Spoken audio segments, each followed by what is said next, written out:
चंचुला देवी ने पूछा, मुझे मेरे पति की चिंता। चंचुला देवी बोल,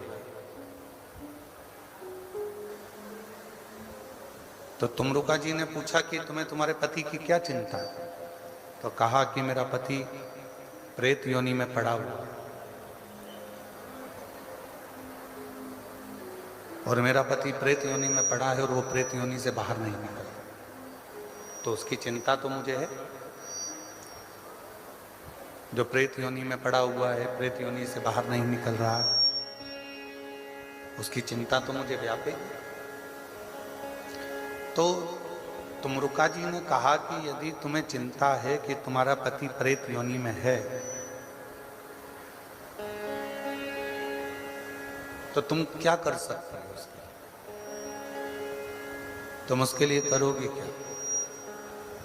क्या कर सकते हो? तो चंचुला देवी ने कहा कि मैंने सुना है, पार्वती माता ने मुझसे कहा है, पार्वती जी ने मुझसे कहा है, माँ जगत जननी जगदम्बा पार्वती जी मुझसे बोली हैं कि आप यदि शिव महापुराण की कथा करवाती हो और उस कथा को यदि तुम्हारा पति श्रवण करता है तो निश्चित है कि वो प्रेत योनि से छूट जाए, प्रेत योनि से मुक्त हो जाए। चंचुला देवी कहती है कि मुझे चिंता व्याप है, मेरा पति प्रेत योनि में है, उस प्रेत योनि से मुक्त करने की मुझे चिंता व्याप।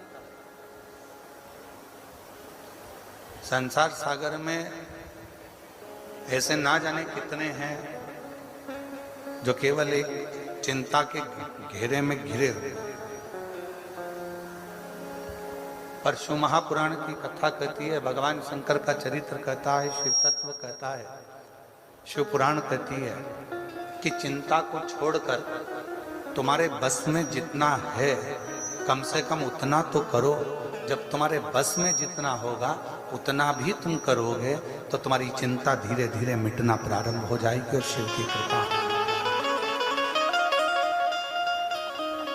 आज व्यक्ति के बस में जितना है वो उतना भी नहीं करना चाहता।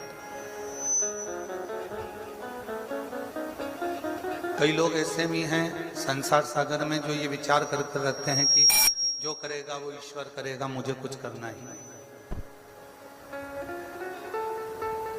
कई लोग ऐसे हैं संसार सागर में जो विचार कर बैठे हैं कि मुझे कुछ नहीं करना, करेगा तो ईश्वर करेगा, जो करेगा वो परमात्मा करेगा, जो करेगा